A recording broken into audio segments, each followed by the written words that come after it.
Hello, j'espère que tu vas bien. Dans cette vidéo, je vais te présenter Google Dorking appliqué à l'OSINT. Le Google Dorking peut être utilisé pour faire des recherches avancées sur Internet. Ceci est le premier épisode d'une série sur les différents outils utilisés dans l'OSINT. Google Dorking, également connu sous le nom de Google Hacking, désigne l'utilisation de requêtes pour des recherches avancées sur Google. L'objectif peut être de rechercher des vulnérabilités ou de collecter des informations. Google Dorking peut être utilisé dans l'OSINT pour des investigations numériques. D'ailleurs, si tu demeures sur l'OSINT, je te recommande cette vidéo.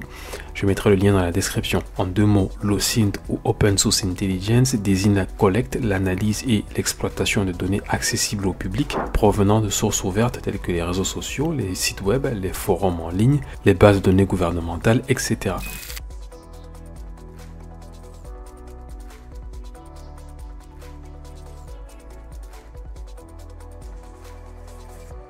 Il existe plusieurs opérateurs pour affiner une recherche. La syntaxe est généralement sous la forme opérateur valeur. Voici quelques opérateurs: cite, file type, cache, in-text, in-title, in-URL, related. Ensuite, il existe des filtres, plus pour forcer l'inclusion, moins pour exclure un mot dans la recherche, les double guillemets pour une recherche exacte, le point qui représente un seul caractère, n'importe lequel, les deux points qui permettent de rechercher sur une plage de nombres, l'étoile représente un ou plusieurs mots, le ou booléen, les parenthèses pour grouper les requêtes. Allez, on passe à la pratique pour te montrer comment utiliser ces éléments. L'opérateur cite permet de faire des recherches sur un domaine spécifique.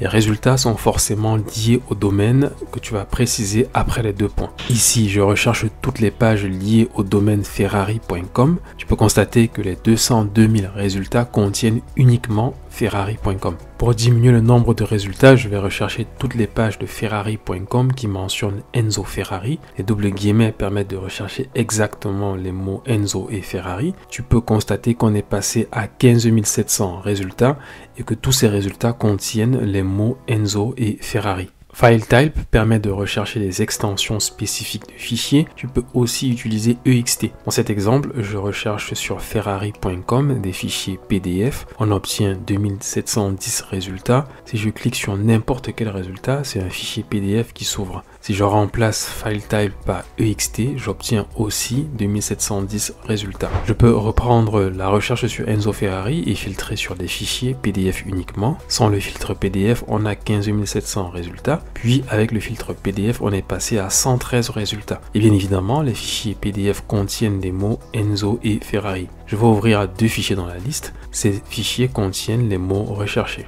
In-text permet de rechercher des mots-clés dans le corps d'une page web. Dans cet exemple, je cherche tous les documents PDF qui contiennent les mots protocole TCP. Tu peux cliquer sur n'importe quel résultat et vérifier. Et ici, je recherche sur tesla.com toutes les pages web qui mentionnent le lanceur Falcon 9. In-title permet de rechercher des mots dans le titre d'une page. Dans cet exemple, j'affiche toutes les pages dont le titre est sécurité informatique. Si je clique sur un résultat et que j'affiche le code source de la page, dans la balise title, tu peux constater qu'on a bien les mots sécurité informatique. Autre exemple, tu as peut-être entendu parler du site certessi.gouv.fr qui partage des alertes de sécurité sur plusieurs technologies et produits. Ici, par exemple, j'affiche toutes les pages dont le titre contient Fortinet. On a donc quelques alertes de sécurité sur ce vendeur. Si dans ces résultats, tu souhaites enlever les pages qui parlent de Fortianalyzer, il faut utiliser le tiret suivi du mot à exclure dans les résultats. On passe ainsi de 260 résultats à 134 résultats. Si je veux exclure le mot FortiADC, je l'ajoute dans la liste. On passe de 134 résultats à 92 résultats. Une variante de in-title s'appelle all in-title qui permet de rechercher des termes spécifiques sans tenir compte de l'ordre. Dans cet exemple, je recherche les pages qui contiennent les mots Euro 2024 et France sans tenir compte de l'ordre. Sur cette page, on a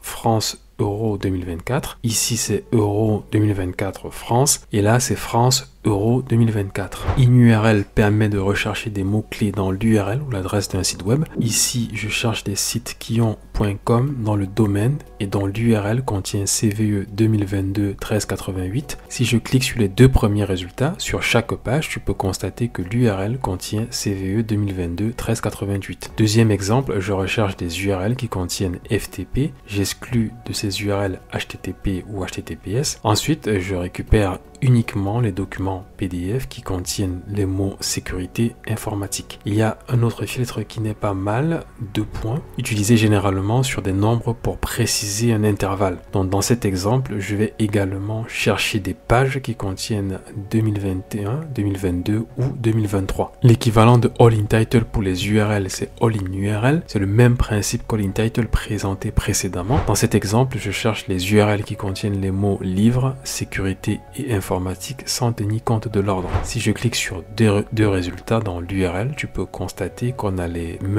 mots sécurité, informatique et livre sans respecter l'ordre de ma requête. Lorsque le moteur Google visite des sites web, il enregistre une version de chaque page. Pour afficher la version enregistrée par le moteur Google, utilise cache. C'est un peu comme une capture d'écran d'un site à un instant précis. Pour afficher la page www.amazon.fr enregistrée par Google, j'utilise cette commande. En haut de la page, tu as un message de Google qui indique que la page a été enregistrée la dernière fois ou visitée la dernière fois par le moteur Google le 28 mars 2024 à 5h54 minutes 24 secondes GMT. Bien évidemment, je n'ai pas présenté tous les opérateurs disponibles sur Google. Pour aller plus loin, je te recommande cette URL de Google. Sur cette page, il existe plusieurs filtres, les mots, un intervalle de nombre, la langue, la région, le site, le type de fichier, etc. Tu peux tester chaque filtre et voir le résultat obtenu. Et tu peux aussi faire des recherches sur des brevets, des images, l'actualité ou les livres. Je termine par un bonus. Pendant mes recherches, j'ai découvert des éléments de Google interactifs, d'où un barrel roll où tu verras ta page tourner pendant quelques secondes. Et il existe quelques jeux sur Google que je te recommande de tester sur Chrome. Pile ou face où tu vas lancer un dé et attendre une pièce et attendre le résultat. Tu connais le célèbre jeu Pac-Man qui est aussi disponible sur Google. Dès que tu es fatigué de faire de l'OSINT, tu peux aussi tester les autres jeux comme le jeu de mémoire, le démineur, le lancer de dés et le spinner Google. Si tu fais un peu de musique, il existe un métronome sur Google. Pour finir, tu as aussi une calculatrice. En conclusion, l'OSINT et les techniques comme Google Docking offrent des outils puissants pour la collecte et l'analyse de données en ligne. Toutefois, leur utilisation doit être guidée par des principes éthiques et légaux. Voilà, c'est tout pour cette vidéo sur l'OSINT et le Google Docking. Utilise ton imagination pour faire des recherches sur Google. N'oublie pas de liker la vidéo. En attendant la prochaine vidéo, je te recommande d'aller voir 10 outils OSINT qui peuvent aider dans une investigation. À bientôt.